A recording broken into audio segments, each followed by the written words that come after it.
Welcome to the Coffee with Karen podcast, a weekly chat show discussing everything from holistic health to current affairs from a mental, physical, and spiritual perspective. Get your weekly cup of positivity with a sprinkling of woo-woo.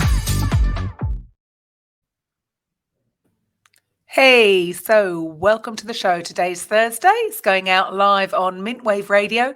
You can ask Alexa if you have already enabled it. If you need the link, then get in touch. Otherwise, go to the website, mintwave-radio.com.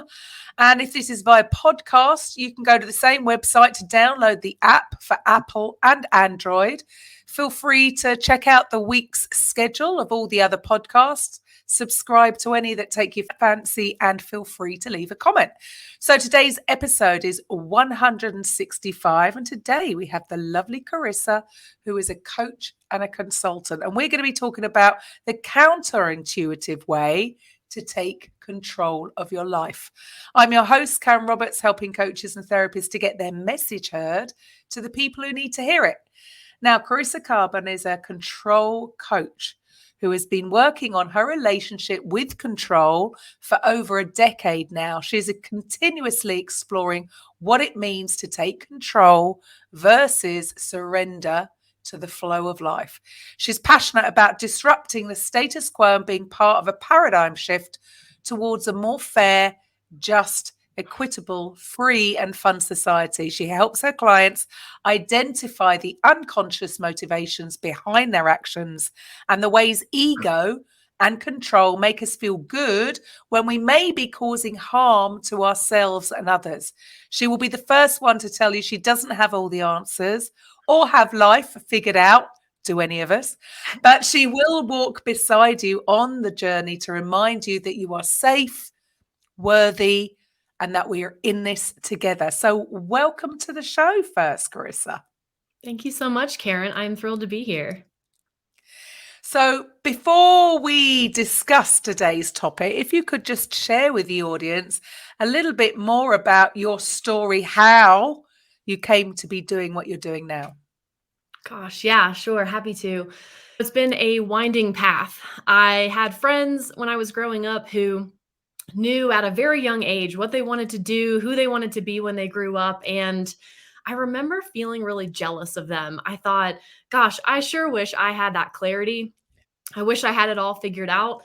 But instead, I've made decisions over time that followed my curiosity, followed my burgeoning passions. And it's been really interesting because the life that I've led looks very different than the one size fits all path that we often feel gets prescribed to us. We go to school, we get married, we have kids, we have the white picket fence, if you will. And I was well on my way to doing that. I went to school, got married 3 weeks after I graduated undergrad, and was well on my way to the kids and the white picket fence. And somewhere along the way, I started to say, wait a second, I'm doing all the things that I'm quote unquote supposed to be doing, that I've been told to do, and yet I am not happy. I thought that if I checked off all these boxes, that was my surefire prescription for happiness and fulfillment. And I got to a point where I just thought, whose life am I living? This is not the life that I really want. This is not the life that is making me excited to jump out of bed every morning.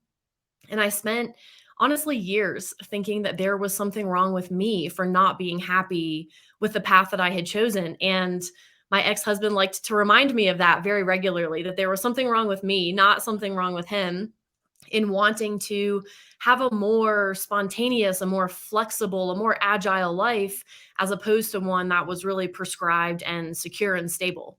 So about 12 years ago, decided to end that marriage. It was not serving me. About a year later, I ended a PhD program that was not serving me as well, made a big switch from materials engineering into network engineering, joined a Fortune 100 company as a network engineer. And that was really what started me on this path of, let me try this for a couple years. Let me try that for a couple years. And I got into coaching about 8 years ago inside of that company. And I felt this huge burden get lifted off of my shoulders.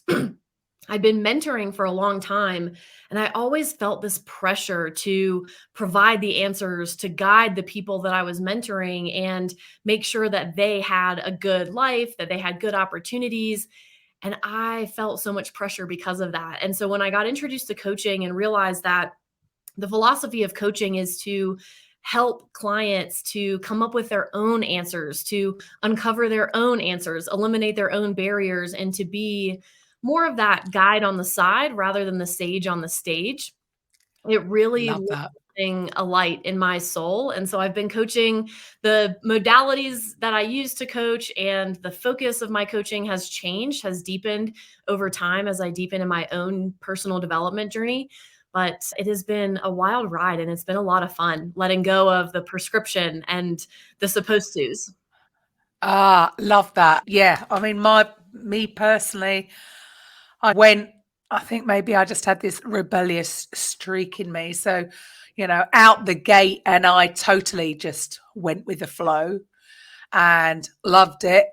And then, isn't it funny? It's once I had kids, then I fell into that, oh, this is what I should be doing, because that's not really how mums are supposed to be. I should be doing this. We did move away. We did make a decision to move countries, which some would have thought was irresponsible with a 4-year-old and a baby on the way, but we did it. But I still, as an older person and as an older parent, again, felt the pressure when they got to teenagers. Well, actually, maybe, we should be doing it this way. Isn't it funny that we have all these conditions placed on us that don't necessarily align with who we are and aren't necessarily best for our kids either? Absolutely. And what I think is so interesting is the conditioning that you mentioned. We're conditioned to want certain houses or to portray ourselves in a certain way, to have a status, a house, when really what I have found to be really interesting over the last several years as I deepen into mindset work, neuroscience, it's actually the conditioning of yearning that keeps us stuck. So it's not actually that getting the house, getting the car, getting the job, getting the partner actually makes us happy, because as most of us have experienced, once we get the thing, we might celebrate for 5 minutes, give ourselves a quick pat on the back, but then it's on to the next thing. So it's actually this mindset of yearning and hustling that I work with the most with my clients. There's a big difference. First of all, tell us about your relationship with control and how. Yeah, it's been a rocky road for sure. Oh my gosh. So how has that evolved? It's funny because I can go back to even as far back as my childhood, and my mom will tell me stories of how, as a kid in the morning, if my socks didn't fit just right, if they were a little crooked, I would let it ruin my whole day. Now, granted, I now know that I have sensory issues that were leading to such a high tension situation, but really what it came down to was I really wanted to control my surroundings. I wanted to control my environment. I grew up as an only child with a single parent. My mom moved around a lot. We were not part of the military, but I moved around a lot. So I spent most of my childhood feeling like I wasn't in control. So I ended up going out and looking for the littlest things, like my socks fitting perfectly, the littlest things that I could control that would stave off this feeling of, oh my gosh, I don't get a say. I don't have a voice. I don't get to control anything. And as I got older, I was rewarded for that. The more things I took control of, taking control of my career, taking control of my life path, I was rewarded, but I still felt a lot of anxiety. I would notice that it was very hard for me to be present in the moment because I was constantly planning, constantly trying to figure out every eventuality. Okay, if this happens, then I'll do this. If that happens, then I'll do this. If this person says this to me, then I'll say this in response. And I really got to the point where about 7 years ago, I realized, yes, I was living my life, but I wasn't living my life fully because I was almost living my life in my head. I found that I could control things in my head. So these hypothetical conversations where I wanted to feel like, oh, wow, I'm so eloquent. I'm so wise. I'm so smart. I have these answers. It went really well when the conversation was scripted in my head. But I had an experience at a training seminar, a personal development seminar, where within a couple of days, I felt so proud of myself that I knew almost everybody's name. There were about over 80 people in this room. And I very quickly was taking notes. I was making a note of, okay, this person's name is this, they're from here. And I was essentially studying and recording data in my head. And I felt really good about it. And I had this really visceral experience where I realized nobody knew my name. So while I was so proud of myself for feeling smart, feeling in control, I wasn't actually engaging fully in my life. I wasn't putting myself out there because things get messy when we put ourselves out there. Things don't go according to plan when we take a risk. And I had a moment, again, that was about 7 years ago, where I said, you know what? I've got to make a significant change. I need to, and I want to engage in my life, because I don't want to get to the end of this life and think, wow, all of those hypothetical conversations in my head went really well. I want to know that I have actually lived well. And so that has really started to transform my relationship with control. As I started to dig in, I got curious about, why do I want to be in control all of the time? And I started unpacking. I started engaging in a lot of, honestly, healing work from childhood trauma. And that has really given me the opportunity to play with surrender, to say, you know what, I'm going to control the things that I can control, my actions, my behaviors, my perceptions, and my thoughts, but I'm going to release the need and even the desire. Honestly, it's a huge burden off my shoulders when I don't feel like I'm Atlas wearing the world and having to do everything myself. It's been really beautiful. And as I have developed on this journey and experienced so much joy and freedom as a result, that's when I decided to pivot my coaching business from more of traditional leadership coaching into control coaching. Where does this real need to control, is stemming from fear, right? It's some sort of fear, having to control everything, because I suppose the fear of the unknown is just too scary. That this was obviously, I'm presuming this was subconscious, this was unconscious, you weren't aware of it. When did you become aware that was the issue that was holding you back?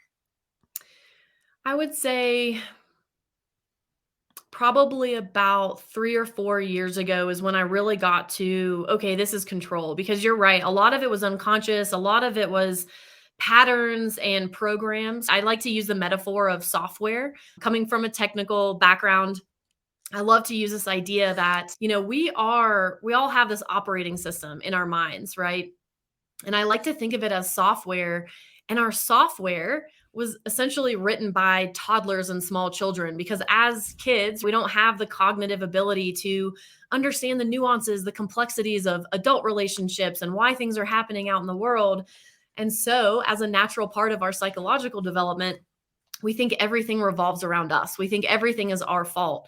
And so we start coding these programs into our subconscious of how to show up in the world in a way that will give us our best shot at love and belonging. So if we were raised in a traumatic house, for instance, where our parents were very cold, those primary caregivers that we think are going to love us no matter what, if we learn that we have to perform, that we have to not speak up, whatever it is, whatever these behaviors are that we learn in our primary household, we start coding those. And then as we become adults, we're still operating with this software written by toddlers and children. And so for me, the way I think about it is I've been consciously working to upgrade my software. And so for every version, I discover something new. And it might be, oh, wow, I'm observing my life, I'm not fully engaging. That was one upgrade. And then a couple of years later, it was another upgrade. So I'd say probably about 3 or 4 years ago was when I realized it all comes down to control for me. And what happened when you did finally surrender? How did things change for you or with your day to day?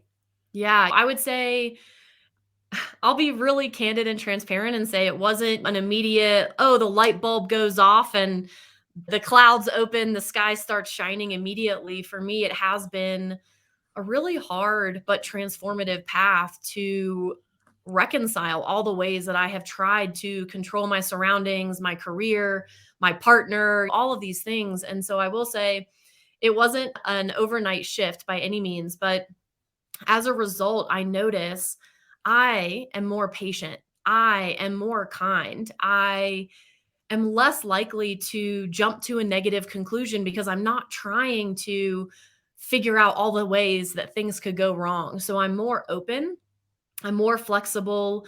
I have experiences that I never would have had if I had kept my kind of blinders on to what I wanted and what I wanted to control. And so a couple years ago, I read this book called The Surrender Experiment, and it was really beautiful. It's Michael Singer. He wrote The Untethered Soul, for anyone who's familiar with it. And it was really beautiful to see his relationship of surrender unfolding and what that meant for his life. And essentially, I want to be really clear here because I certainly went into what I would call extreme surrender or resignation, which I don't think is healthy. But for me personally, I needed to play with the extremes because I had been extremely controlling. So now I needed to know what it felt like to give up all sense of control. And that led to also some not so pleasant experiences, but that's where I really had that epiphany to say, you know what? I am meant to control things that I can control. Not that control itself is a bad word or that we shouldn't control anything. It's okay. I need to and want to and get to step up and take control. And I get to surrender to the things that were never mine to control in the first place. But isn't that the majority of it? Because is that not a myth at the end of the day, especially over the last 3 years of the madness? More than 3 years now. Yeah. This sense of, I think that's taught people that all the things you thought you had control of could disappear overnight. Actually, it was a myth that you ever had any control. Absolutely. It's absolutely a myth. And then look at us now. We're coming out of the craziness of the last 3 years, and we see so many people saying, okay, let's go back to the way we were. Let's re-buy into the myth. Yeah, no. So what are some of the ways that we get it wrong when it comes to taking control of our life? I think the one that has been the most insidious and the least obvious for me is this mindset of I'll be happy when, I'll be fulfilled when. You know, whether it's, oh, I need to lose a couple of kilos or I need to get that promotion and then I'll be happy.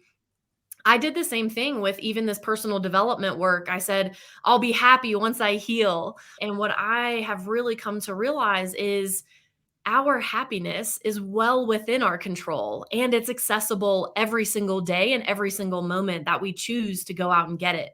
But because we've been conditioned to yearn, to hustle, to believe that we need to have more, we need to do more in order to be worthy, we put all of these middlemen between us and happiness. And we think, okay, when my kids listen to me, I'll be happy. When this happens, when I make it It's never going to happen.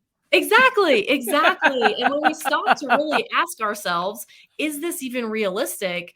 Consciously, we can say, no, I'm never going to be able to control my kids. I'm never going to be able to control the way my partner loads the dishwasher. And so that is one of the ways that I certainly got it wrong, if you will. And I don't even like to use judgmental words like right and wrong. For me, it is very much a path of development and unfolding. And so for me, I realize I could not have gotten here to where I am without going through every single step and every single experience that got me here. There was no way for me to bypass all of this learning and embody it overnight. I needed to go through this. So I will say, talk to me in a year and I might say something totally different because I'm on this constant evolution. And so I don't think I got it wrong, but the ways that I noticed it wasn't serving me and it wasn't serving the impact I want to have in the world, it wasn't serving the relationships that I had, And so I think that's something that's really amazing. When I ask my clients, when they come to me and they say, oh, when this happens, I'll be happy, we start to unpack and I say, what does happy mean to you? And we start to define happy, which strangely, most of my clients have never even actually thought about what happiness truly is to them. Instead, we're buying into what media tells us happiness is, what social media tells us we should be yearning for and wanting. But most of the time, when I unpack this with my clients and with myself, it's some version of, I want to be present. I want to feel joy.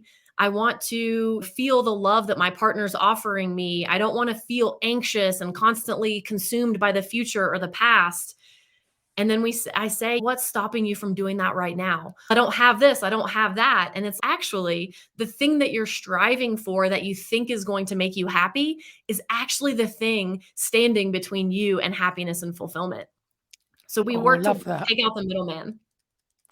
Love that. Yeah, you can do that any day you want. Just be in the present moment, take some time out for yourself and feel joy. It really is that simple. We overcomplicate everything, don't we, Carissa? We just totally overcomplicate it. We do.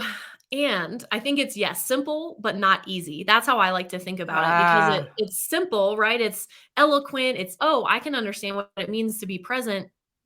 But the easy part is where we get hung up, because I don't know about you, Karen, when I sit down to meditate, for instance, and I can't calm my thoughts, I think, oh my gosh, I'm doing it wrong. There's something wrong with me because I can't be present. I can't be joyful. And so rather than continuing to judge myself and say, I'm doing it wrong, I'm not doing this well enough, I don't know how to be present or joyful, instead, I started to say, what are the barriers that are getting in the way of me being present? And that is what helped me as I started peeling one barrier after another. And I'm still working on it. I still have these barriers that pop up, these old programs and paradigms. But when I start eliminating the barriers, that's when it actually has become easier. I won't say easy, but it has become easier, because I'm not simply trying to bully my way into being present and joyful. I'm not simply trying to ignore, dismiss, or repress the very real things that I'm storing in my body, the trauma that I've experienced. And when I say trauma, big T trauma, and I also mean little t trauma, any feeling of being excluded or not belonging, that traumatizes us. And I think most kids have had experiences like that as a kid. And so it's really about, okay, this feels simple, but what's getting in the way of it being easy? And it takes practice. Like you said, it's yes. never gonna happen overnight. And yeah, I meditate regularly, but yes, like you, there are days where I've foolishly maybe looked at my phone and got something in my head and think, no, I'm going to meditate. And then I can't stop thinking about it. I think, oh, it just takes practice to get back into it, to not look at the phone. With meditating, I've even reframed it for myself. It's not a successful meditation only if I can clear my mind and achieve some meditative state. For me now, it's carving out that pocket of time for myself, sending that signal to my subconscious that I'm worth it, that I deserve some amount of peace, whether it's 5 minutes, 10 minutes, 15 minutes, to close my door and to just be with myself. That is a successful meditation for me. And that's the self. Everyone thinks self-care means you got to go out on a spa day with your friends, and it doesn't have to be that. It could just be 5 minutes, 10 minutes by yourself, allowing yourself, giving yourself permission to just simply be. What are some of the negative impacts on ourselves and others when we are trying to control outcomes or trying to control other people? How much time do we have? I think I'll speak to a few that have been the most pervasive in my life and those of people I've come into relationship with.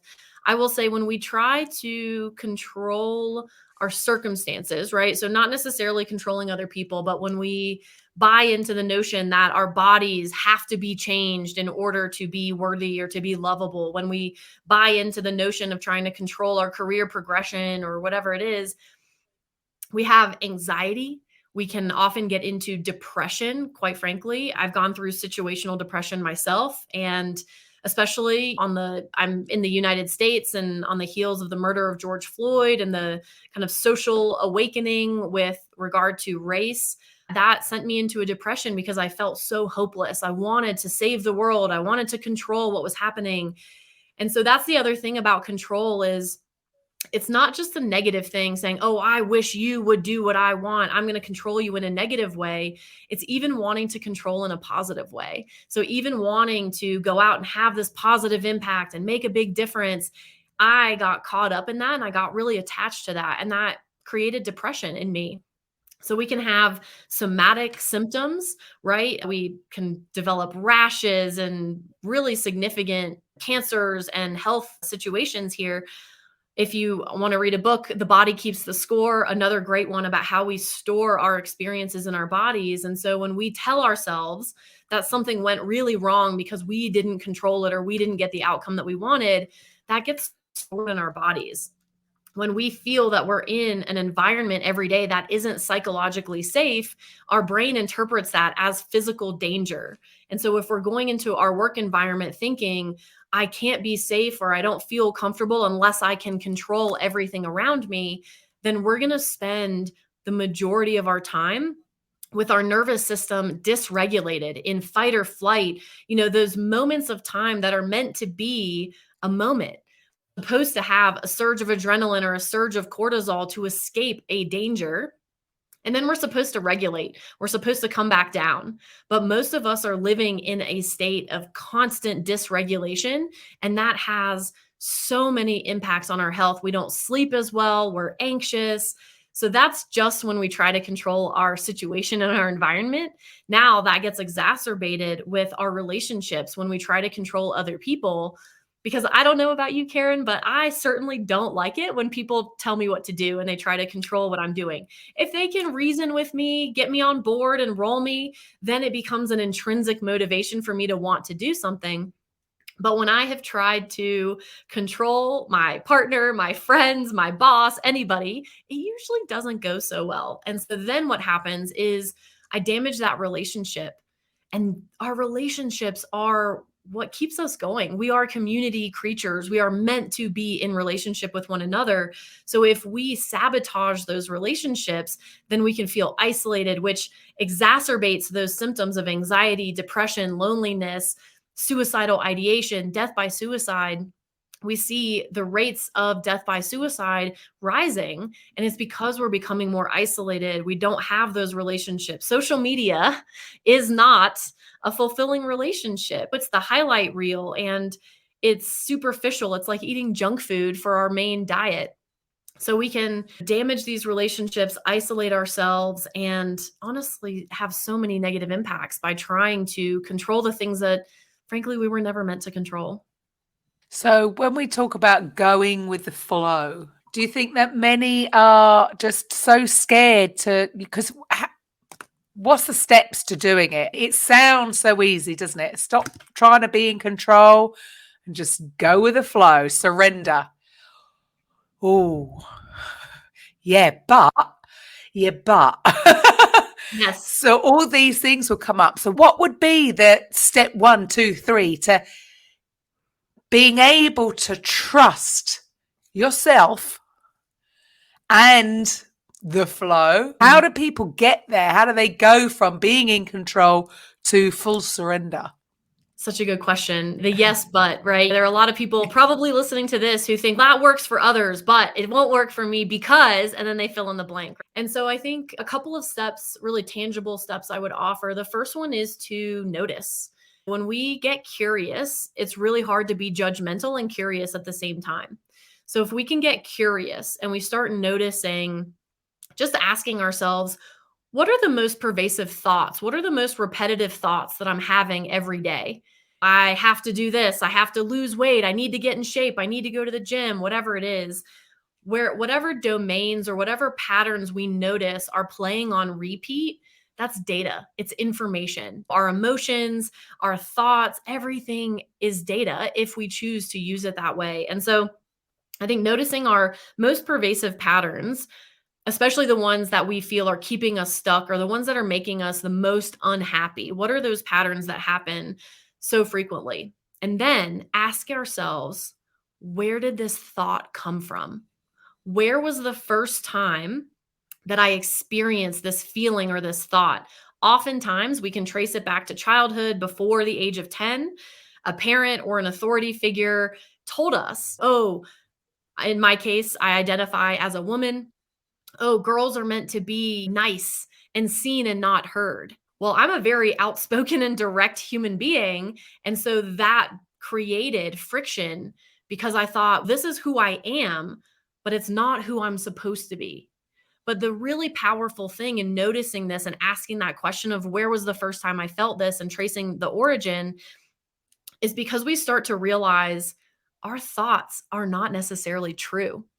We tend to think that the things happening inside of our head must be true. They must be factual, when in reality, it's a perception. It is usually some sort of repeated pattern from our childhood, young adulthood. We had a partner who, and I'll go with, let's say, the fitness or the weight conversation, because that's one that's been really prevalent in my life. And I know for a lot of others as well.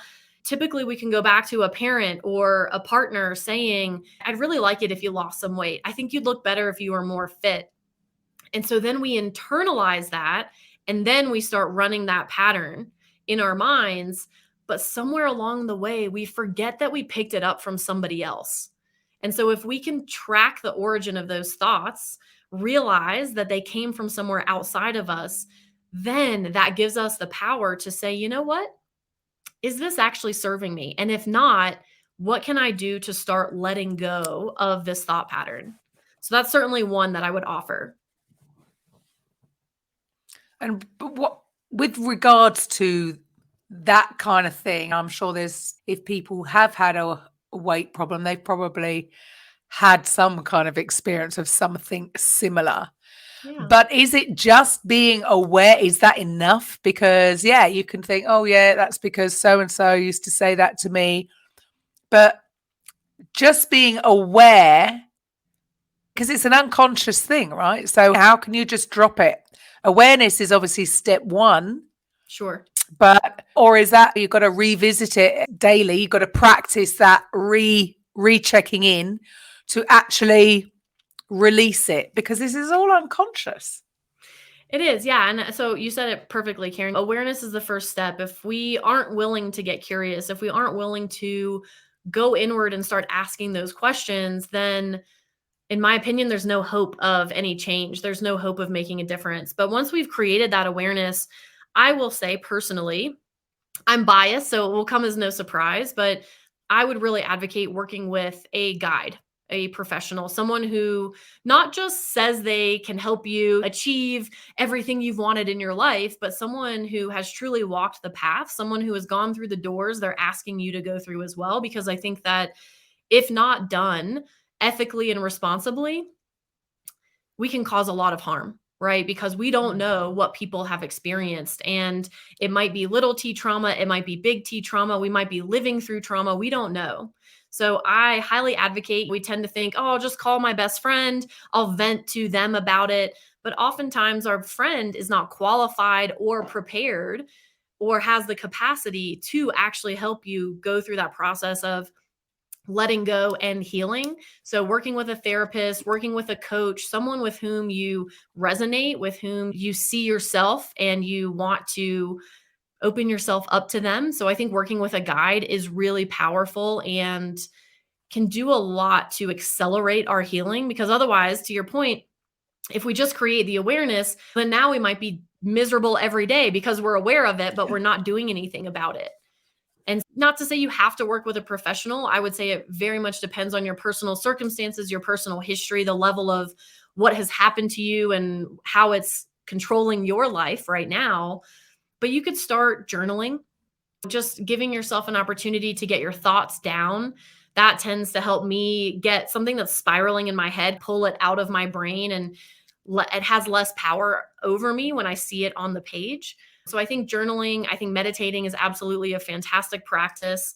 Getting out in nature is really great, especially alone. I find that some of my most joyful moments are solitude in nature because, as we were talking about earlier, those are the times when I can be. I notice when I'm around people, I'm constantly thinking, okay, how are they doing? What is it that they need? How can I anticipate these things? Trying to control their experience, which I'm working on. But getting out to be by myself helps me just take a deep breath, and I don't have to perform. I don't have to be on for anybody or anything. I can just be with the trees. The trees I find are not judgmental at all. They're just living their own life. And so I learn a lot from nature and trees because the sun shines, whether we like the sun or not, whether we get sunburned or not, the sun is shining. And so I take a lot of lessons from nature about the life that I want to live. And so I think, to answer your question, once we've created that awareness, we understand what's holding us back, we start to practice releasing it or acknowledging the ways that it's not serving us. What is it costing us to continue to hold on to this pattern or this behavior? And then we can start to focus on, what do I want to do instead? Who do I want to be instead? And then we start practicing those on a daily basis. I'm a big fan of setting intentions rather than goals, because goals tend to be outcome oriented. They tend to have a finish line attached to them. So instead, I set intentions. My intention is to be patient every day. My intention is to be kind and to lead with love. I don't always get it right. Sometimes I get triggered. I'm a human being.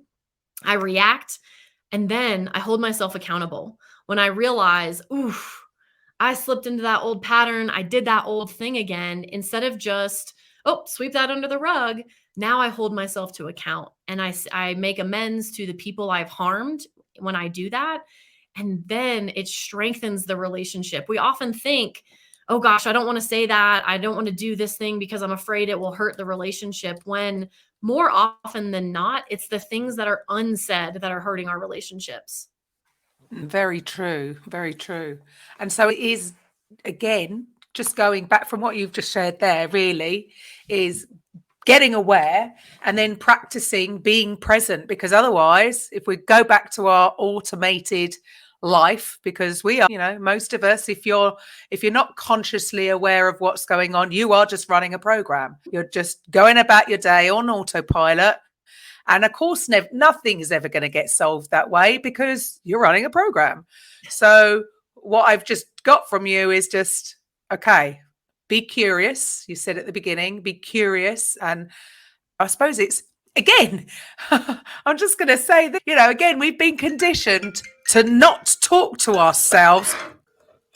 I'm so sorry. Hold on. Let me just it is on. Okay, that's weird. I'm just going to make a note. 39 minutes. Oh, how dare you interrupt me? Go away. Sorry, that's why it's my door. Who could possibly be at my door? You can go grab it if you need to. No worries.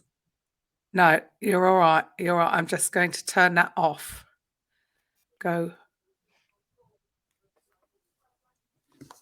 Right. Oh, it's really thrown me. I'm just going to say this.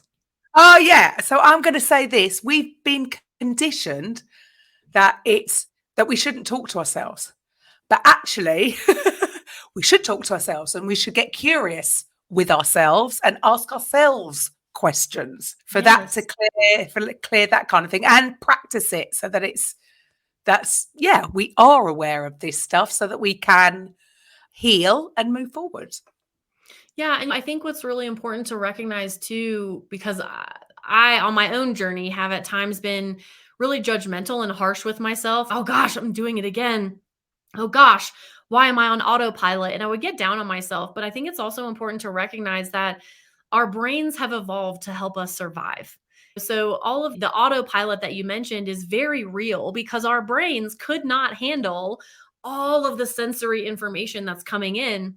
We must make choices. Our brain must make a decision to say, you know what, not so important. We're not even going to register that. You know what, this is really important. We're going to register this. And so I have also done my best to be much more compassionate towards myself, to recognize, oh, okay, the autopilot has served me and it continues to serve me. Being an autopilot isn't inherently a bad thing.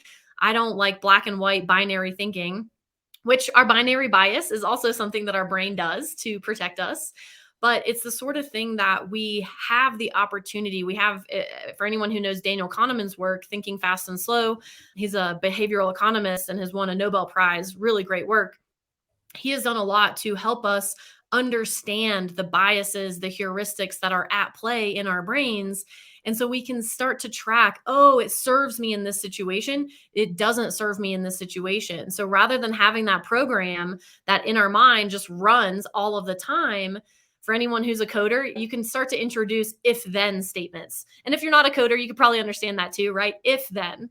So instead of just this program running 100% of the time, no matter what, we can upgrade that software and rewrite it to say, you know what, in this situation, I'm okay on autopilot. When I'm driving in the car, right? I am not necessarily incredibly consciously aware. I'm listening to the radio or an audio book. I'm having a conversation. I'm paying attention to the road, but because I'm comfortable as a driver, now I don't need to think about it all of the time. But now you better believe when it's storming, when it's snowing, when there are adverse conditions, now I'm tuned into the road. So it's a practice that we get better. We can create muscle memory. We can create new programs that may feel awkward, uncomfortable, hard at first, just as driving did when we were first learning to drive.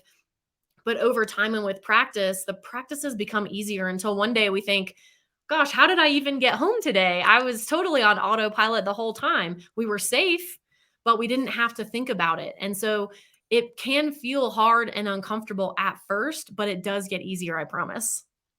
So is there anything in our lives that we do really have control over? Our thoughts, our emotions. And I want to caveat that though, we don't necessarily have control over the somatic sensation or the emotion. The trigger emotion is what I call it.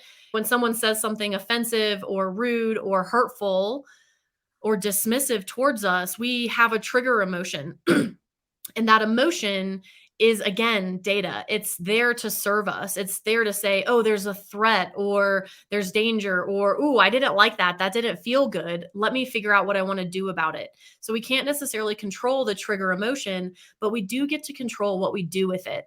So if I'm feeling, I had a perfect example the other day with a misunderstanding in a conversation where I noticed this person got triggered and they said something to me that I found really hurtful and I got triggered by it. But in that moment, I was able to pause and say, you know what? I'm not going to respond the way I normally would to try to hurt that person in response because I feel hurt. I'm going to notice what I'm feeling, understand why I'm feeling it, and give myself a few moments to cool off because I don't want to perpetuate negativity. I don't want to perpetuate anger and hurt in the world. I want to perpetuate love and understanding and kindness. So we get to control our thoughts. We get to control our behaviors. We get to control what it is we want to do with our emotions.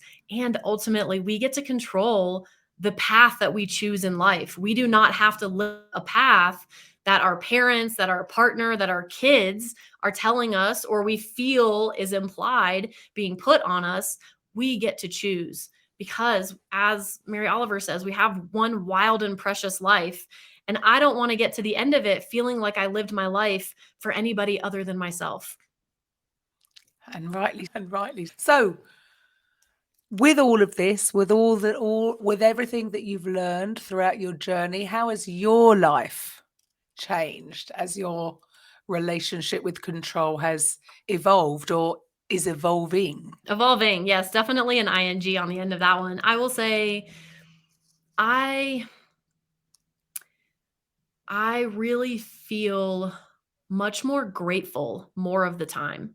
I'm intentional in my gratitude practice. I seek out the things I'm grateful for, but releasing the need to control things outside of me has really lightened the load on my shoulders. At first, it was hard. It was like, okay, I know I'm doing this for a reason. I know I can't control these things, so I'm going to choose to let go. And it was work, right? I had to work at it. And now things bother me much less. I don't spiral as much as I used to when things weren't going my way. Now I can interrupt it much more quickly, and I can redirect it. I can reframe it. I can change that pattern or that path that I'm on. And so I feel much more grateful. I feel much more grounded. I feel more confident in myself, which might not sound like a direct consequence, but when I couldn't control all of these things that I was trying to control, I felt like a failure most of the time. And so I feel more confident. I feel more grounded. I feel more present and joyful. And I feel more connected to myself and to others. I'm getting those walls out of the way that stand in between me and connection with other people. So I will say my life has gotten drastically better. Wonderful. So, I mean, we said right at the beginning that we're going to be talking about the counterintuitive way to take control of your life. Why is it counterintuitive? We've talked, Karen, about the conditioning, right? In our society, the society, especially Western society, because Eastern society, they do a much better job of remembering the lessons and the wisdom in all of these teachings. But I will say that most of us in the world we live in today, we have come to believe and be taught that only our thoughts and our rational mind, only taking action is what matters. It's only what people see of us and think about us that really matters, right? Our status. Do people think we have a nice home? Do they think we have a nice car? And so we are very preoccupied with trying to get others to see us a certain way because we think that's going to make us happy. So we're out here trying to control all of these things that we don't have control over, and then we're miserable. So really the counterintuitive part of it is by going inward, by asking ourselves and getting curious about the thoughts and the emotions and the somatic sensations that we're having. There's a lot of wisdom locked inside of us that we have not been taught to listen to or appreciate. And I will say that's the counterintuitive piece, is living our lives outside of us is how we've been taught to live our lives, but really turning that and going inward and discovering that there is this whole universe inside of me and inside of every single one of us. It's really counterintuitive based on the conditioning, based on our societal values, but it's much more effective in my experience. Yeah, I love that. So we've got to live from the inside out. Exactly. So whose book is that? Michael O'Neill? It's the 3 Principles. Yeah, this is why really now I am a bit older and just about to be an empty nester. Yeah, I have slightly different wants and needs from probably most people my age. I just want to live in a sarong and flip-flops. You are speaking my language. I've been trying to convince my husband to move to an island so I can just wear a dress and flip-flops every day. I'm with you. I don't have those. And I think that does go back to my younger day when I was totally in flow, because and that's pretty much what I did. And I suppose I didn't grow up with these needs to have all these things. I'm not interested. I don't want things. I want to have experiences. I want to go and be around people. And I know we're all different, aren't we? We've all got our sets of wants, but I suppose what you're saying is that's okay if you really want it, but it's asking yourself, do you want it? Or are you wanting it because you think it's going to make you happy because you're thinking about how other people will perceive you? Exactly. And I suppose that's the sort of take that I'm getting from this. It's okay to want a nice car if you really want it for you and not for the reason that other people will look at you in a certain way if you have that car, because that to me is just crazy. But again, it's down to our conditioning. And maybe I was just too rebellious when I was too young. I just didn't fall into it. Say wise. So you say rebellious, I say wise. I like that. Thank you. I like you.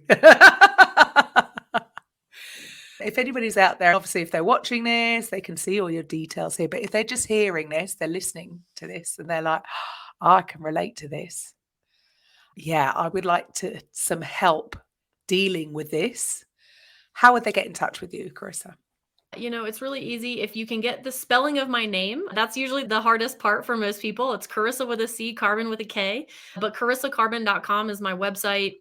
You'll find plenty of information on there. I'm active on social media, on Instagram and LinkedIn. You can find me, Carissa Karban. I'm not trying to make it hard to find me. I usually post regular content for free. So it's not just about, oh, if you want to work with me as a coach, come find me. But if my message resonates, I share things like this, usually bite-sized chunks in reels or short videos, because that is my goal, is to really help people come home to themselves and to create more joy and love in this world. So please come find me. Let me know what resonated, what questions you have. I'd love to strike up a conversation.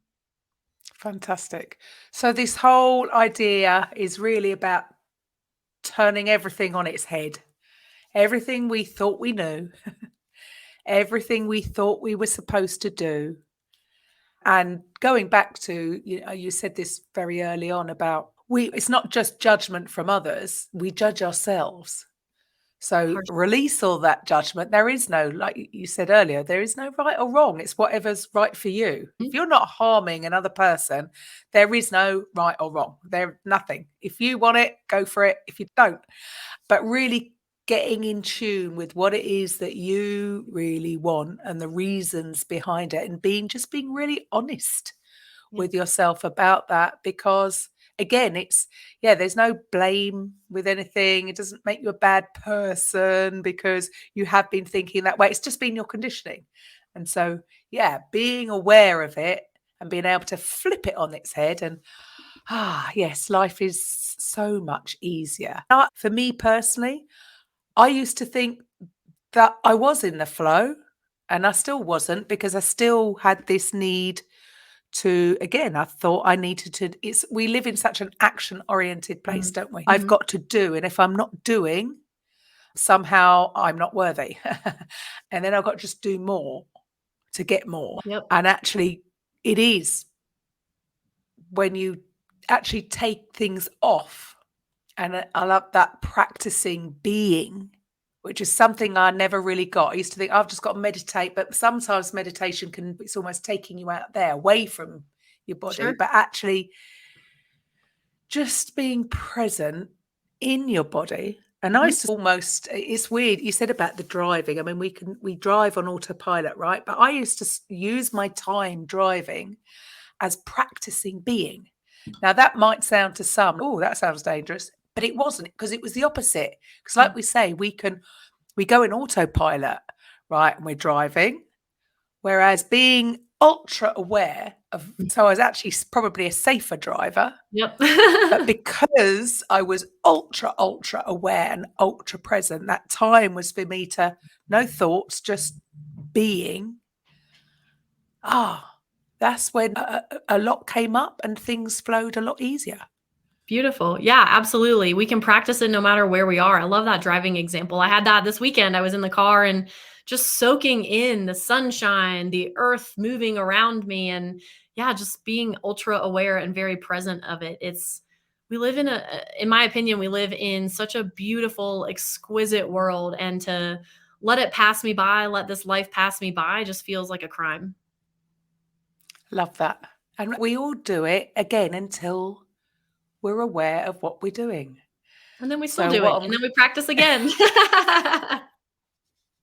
Exactly. But yes, it's just you just got to come back into it. You've got to come back into it, come back into it. And yes, that takes practice. But that's why, like you said earlier on about that, it's so important to take time out for yourself. And it doesn't, like I said, it doesn't have to be an hour. It could just be 5 minutes of downtime, of giving yourself permission to have that time of no thinking, of just practicing being in the present moment. I know that it's had a massive impact on me. I'm actually more productive when I do go to my computer to work, rather than trying to think and remember of all the things I need to do and then procrastinating about it, and actually spending longer when I have practiced it. Yep. Then I am in the flow.